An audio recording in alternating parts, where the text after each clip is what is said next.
M23 Canada a décidé de co-organiser avec le comité de suivi des assises nationales. Pour rappel, le mouvement des forces vives du 23 juin, communément appelé le M23, est né le 23 juin 2011, lorsque le président Wade a voulu instituer le ticket présidentiel tout en se faisant élire avec seulement 25%. Le peuple, dans un sursaut national historique, s'est levé pour barrer la route à cette forfaiture, amenant le président à se plier devant la volonté populaire et à retirer son projet de loi anticonstitutionnel. Au lendemain de ce vaste soulèvement populaire, le M23 naquit, regroupant en son sein les partis politiques de l'opposition, la société civile, les mouvements citoyens et des milliers de Sénégalais, tout simplement épris de paix et de justice. Les 3 points focaux autour desquels tournait la lutte du M23 étaient la défense de la Constitution, la défense de l'État dans sa forme républicaine et l'organisation d'élections libres et transparentes. Par la suite, d'autres revendications sont venues se greffer à la plateforme du mouvement, entre autres la dénonciation de l'illégalité de la candidature d'Abdoulaye Wade, l'instrumentalisation de la justice, la répression policière exercée sur les manifestants, etc. À l'instar de leurs compatriotes restés au pays, des Sénégalais vivant au Canada ont pris l'initiative de créer le mouvement du 23 juin Section Canada. Depuis lors, et pour être en phase avec les activités de mobilisation mensuelle du mouvement 23 juin Sénégal, pas moins de 5 grandes manifestations ont été organisées dans les rues de Montréal. Des événements qui ont connu de grands succès, aidés en cela par de grandes couvertures médiatiques dont ils ont fait l'objet. De plus, une manifestation a conduit des Sénégalais de Montréal, Sherbrooke, Ottawa et Québec au Parlement canadien et devant les locaux de l'ambassade du Canada à Ottawa. 2 conférences de presse ainsi qu'un dîner-débat regroupant les représentants des partis politiques ont été également organisés par le M23 Canada. Il faut dire que tout cela a été possible grâce à l'implication d'un groupe dynamique et disponible, en tout temps, pour être présent dans nos différentes réunions que nous tenons presque toutes les semaines, sans compter les contributions financières individuelles à chaque fois que le besoin se fait sentir. C'est le lieu pour moi de souligner le beau travail de coordination de M. Landiata Djemé, que je vous demanderai d'applaudir s'il vous plaît, qui est le coordonnateur du mouvement et de tout l'ensemble du bureau exécutif. La conférence de ce samedi 24 mars, à la veille de l'élection présidentielle, constitue en quelque sorte, et nous le souhaitons très vivement, le couronnement de toute notre bataille depuis le 23 juin 2011. Alors, lors de cette conférence, nous aurons le plaisir d'écouter nos 2 frères et compatriotes, M. Ahmed Lo. Alors, M. Lo est membre fondateur du GRILA. Le GRILA, c'est le groupe de recherche et d'initiative pour la libération de l'Afrique, fondé depuis 1994. D'ailleurs, il est le coordonnateur de la section du GRILA à Toronto. En 1999, il a été un membre actif au sein du FCA, le Forum citoyen pour l'alternance, une structure regroupant les cadres de la diaspora aux États-Unis, au Canada et en France, autour de la candidature de Wade au sein de la CA 2000 d'abord et du FAL par la suite. Il a pris ses licences avec l'alternance dès 2002, suite à l'adoption de la nouvelle constitution de 2001, dans laquelle il ne se retrouvait plus, car la jugeant hyper-présidentialiste et sans rupture avec l'ordre ancien, mais aussi à la suite de déviations graves par rapport au programme minimum de gouvernement qui avait été endossé par le FAL au 2e tour de l'élection de 2000. Aujourd'hui, pendant cette conférence et dans sa présentation, M. Lo va nous parler des perspectives de refondation de l'État sur la base des conclusions des assises nationales adoptées par le candidat Macky Sall. Après lui, notre compatriote M. Souleymane Jules Diop prendra la parole pour nous faire aussi sa présentation. Alors M. Diop, je pense, n'est plus à présenter aux Sénégalais. Il est journaliste, chroniqueur politique et écrivain, très lu et très écouté, mais surtout respecté pour ses prises de position courageuses et son patriotisme sans faille.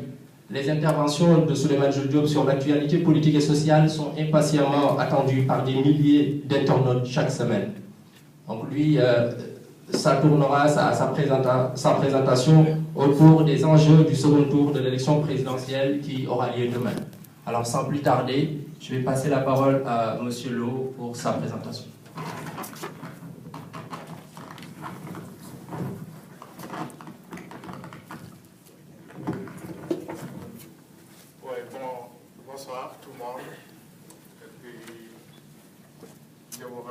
tous d'être présents ici pour cette conférence.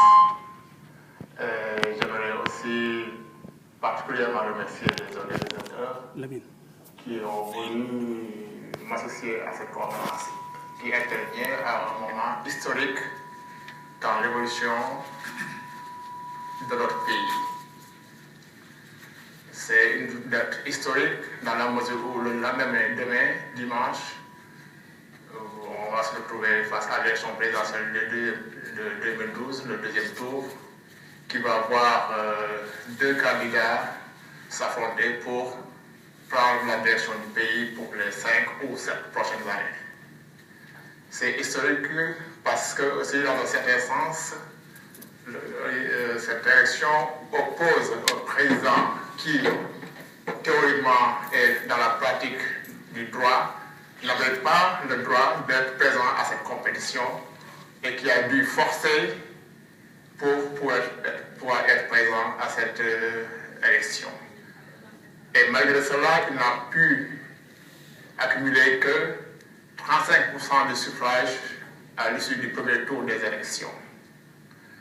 Ce candidat, que certains appellent un intrus dans ces élections, sera opposé à Macky Sall, qui vient en deuxième position au niveau du premier tour, mais qui aussi n'a rassemblé que 26% du suffrage. Donc, si le président a vu s'échapper presque 65% de l'électorat, son suivant immédiat aussi n'a pu se positionner qu'avec l'appui de 26% des électeurs du pays.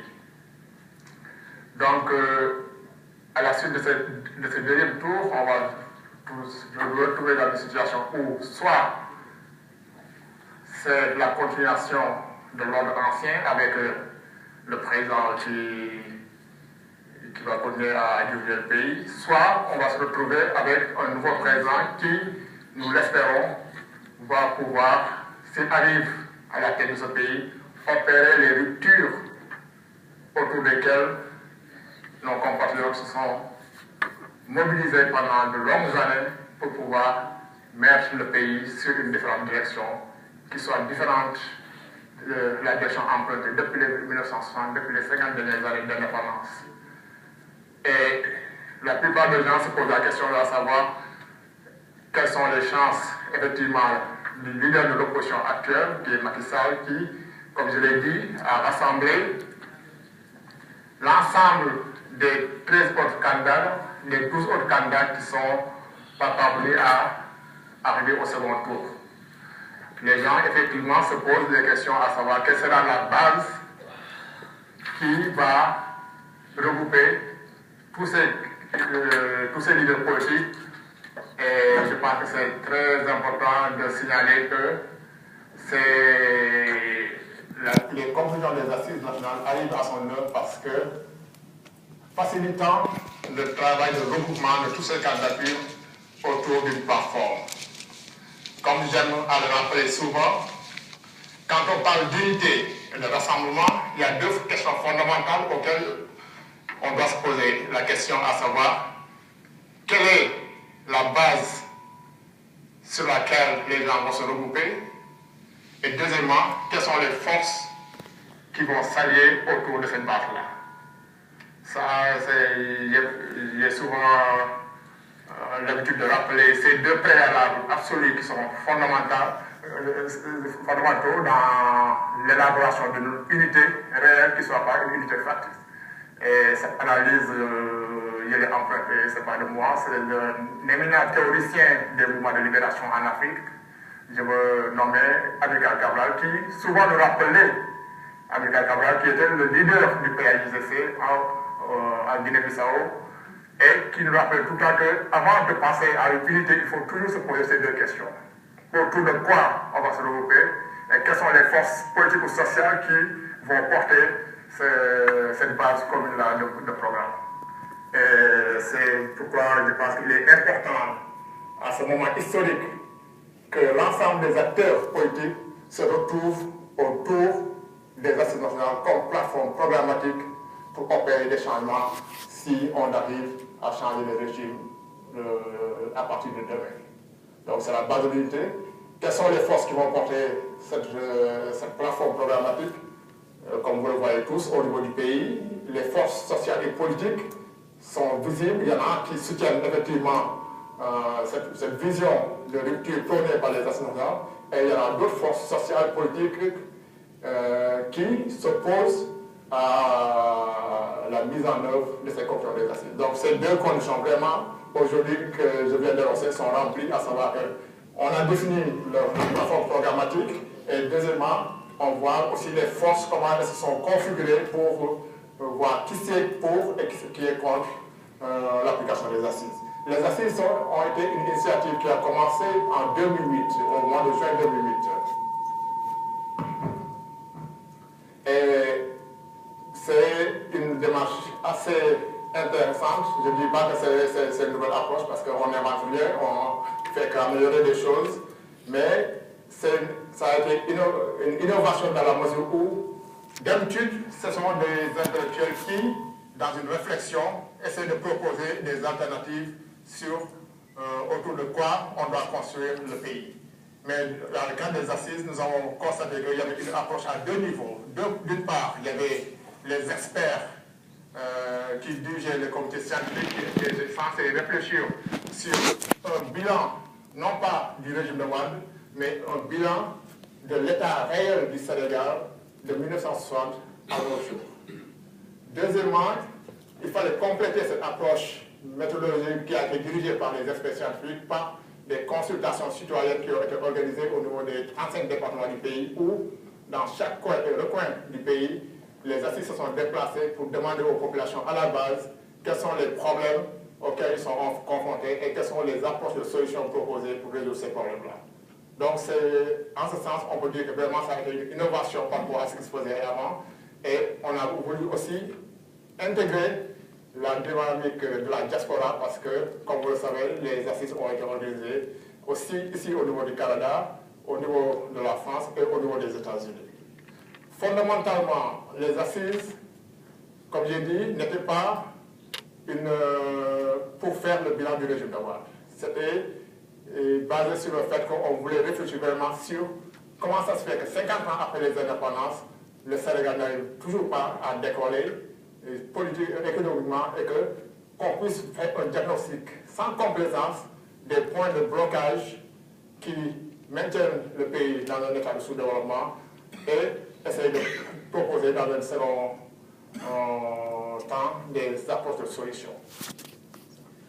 La première chose à laquelle les assises se sont penchées, sur lesquelles les assises se sont penchées, c'est la question des valeurs et de l'éthique. Parce que tout le diagnostic fait au niveau des assises revient sur le fait qu'il faudrait recentrer la question de l'éthique et des valeurs pour que la gestion de l'État du Sénégal mette les citoyens au devant de la scène en essayant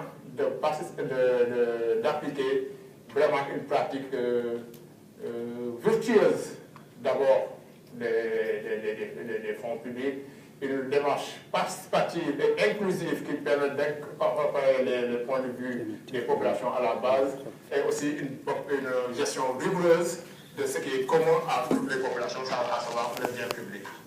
Donc c'est le premier point qui est revient de long à large sur les réflexions des assises et qui a structuré un peu toutes les démarches qui suivent après. Et c'est à la suite, quand vous verrez, il y a 3 documents fondamentaux qui ont été produits au niveau des assises. Le premier, il est apparu au mois de mai 2009, c'est-à-dire presque 11 mois après le début des travaux, c'est la charte de gouvernance démocratique. Cette charte, plus ou moins, elle dégage un peu la vision qu'on aimerait impulser au niveau du pays pour changer l'état des choses. Cette charte a été complétée récemment par un ensemble de rapports sur les réflexions qui ont été menées aussi bien par les experts et par les populations à la base et qui a été compilé au niveau, sur ce bouquin qu'on appelle le bilan des perspectives de refondation qui a été publié au niveau de